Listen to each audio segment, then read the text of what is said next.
pada suatu hari di rumah minimalis dan sederhana.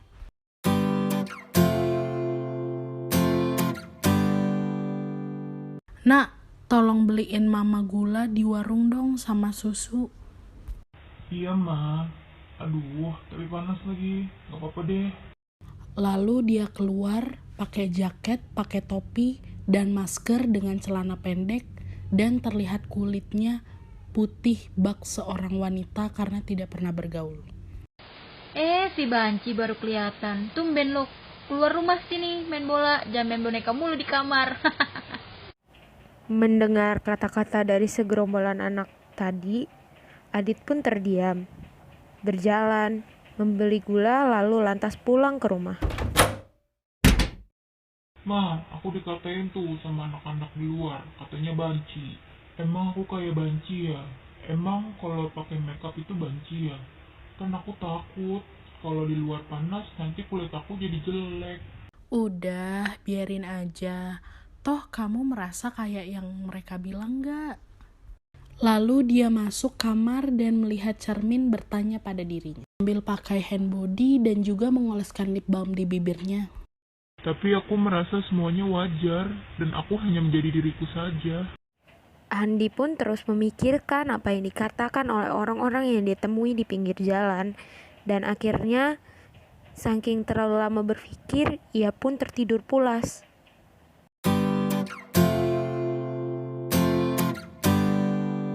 Keesokan paginya, Adit dipanggil oleh ayah. Nak, sini deh. Ayah mau ngomong penting sama kamu. Ih, ada apa nih? Tumben deh ayah mau ngomong serius sama aku. Jadi gini, ayah mulai khawatir dengan perkembangan kamu karena ayah perhatikan kamu berbeda dengan pria yang lainnya. Hah? Maksudnya gimana sih? Aku gak ngerti deh, Sambil bingung mencerna kata-kata ayahnya, dan ayahnya lanjutkan kata-katanya. Iya, kamu berbeda. Saat anak pria lain sukanya main bola, kamu senang boneka.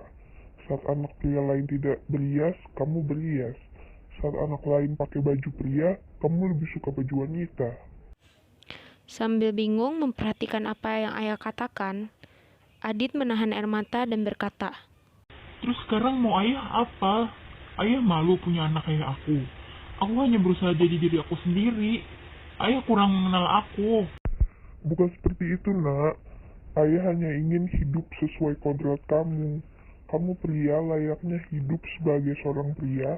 Kamu didesain sama Tuhan untuk menjadi seorang pria. Untuk itu harus jadi pria sejati. Ayah jahat.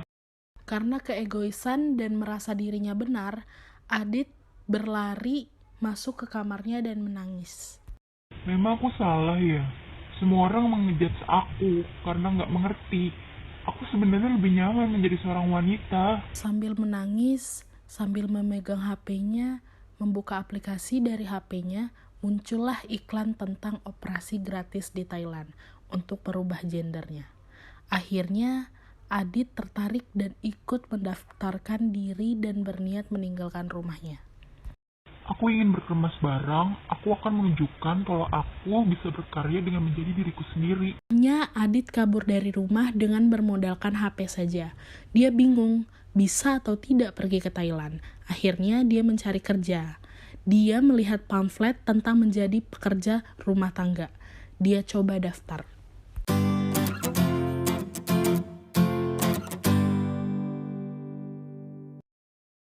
Permisi, saya lihat di sini lagi butuh pekerjaan rumah tangga ya. Apakah pekerjaan tersebut masih tersedia? Saya ingin mendaftar. Iya, masih. Kami sangat butuh pekerjaan rumah tangga. Nama kamu siapa? Nama aku Adit. Aku biasa melakukan pekerjaan rumah tangga. Oke, kita coba training dulu ya, selama seminggu. Setelah Adit bekerja 2 tahun di rumah tersebut, mimpinya ke Thailand berhasil. Dia berhasil mengumpulkan uang untuk pergi ke Thailand. Akhirnya, dia memutuskan untuk resign. Permisi, Ibu, saya ingin berbicara. Ada apa, Adit? Sepertinya serius sekali. Adit ingin keluar kerja, Bu. Karena Adit ingin menggapai mimpi Adit. Terima kasih ya Bu, telah mempercayakan Adit selama 2 tahun ini. Berkat Ibu, Adit bisa menggapai mimpi Adit. Semoga selalu diberkahi ya Bu. Wah, sangat mendadak sekali, sedih rasanya. Karena kamu sudah saya anggap keluarga. Namun, untuk kebaikan kamu, ya sudah, semoga sukses ya. Malam itu, Adit mulai packing dan memesan tiket pesawat untuk besok. Dan dia juga menghubungi rumah sakit tempat dia untuk melaksanakan operasi. Keesokan paginya, setelah perpisahan, Adit pun pergi naik taksi ke bandara. Dan naik pesawat ke Thailand. Sampai di Thailand, dia menuju rumah sakitnya dan bersiap untuk operasi.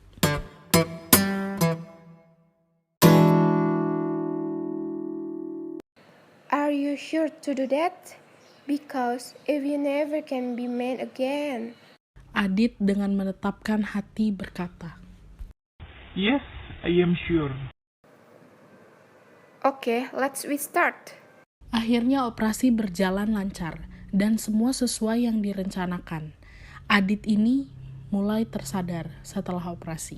Akhirnya aku bisa melakukan ini dan aku akan membuktikan kalau aku bisa sukses dengan caraku.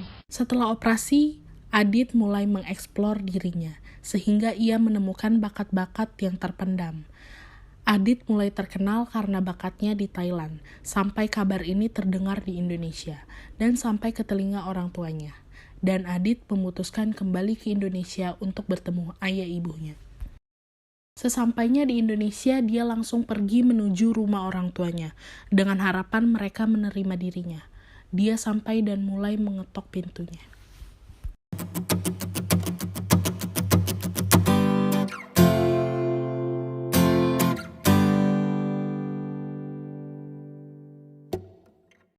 Permisi. Iya. Adit, astaga, kamu berubah sekali, Nak. Ungkap ibunya sambil menangis, kemudian ayahnya keluar. Adit, kenapa kamu jadi seperti ini? Kamu tahu tidak, kabar kamu ganti gender sudah sampai ke seluruh kampung dan keluarga kita dibully karena kamu. Ungkap ayah meledakkan marahnya. Maafin Adit karena Adit egois. Adit hanya ingin menjadi diri sendiri, bukan menjadi orang lain, Ayah, Ibu. Sekarang Adit udah sukses dan Adit ingin membahagiakan Ayah dan Ibu. Tolong terima Adit. Mereka saling berpelukan. Akhirnya Adit mulai membelikan rumah yang bagus untuk ayah ibunya dan menjadi tulang punggung keluarganya.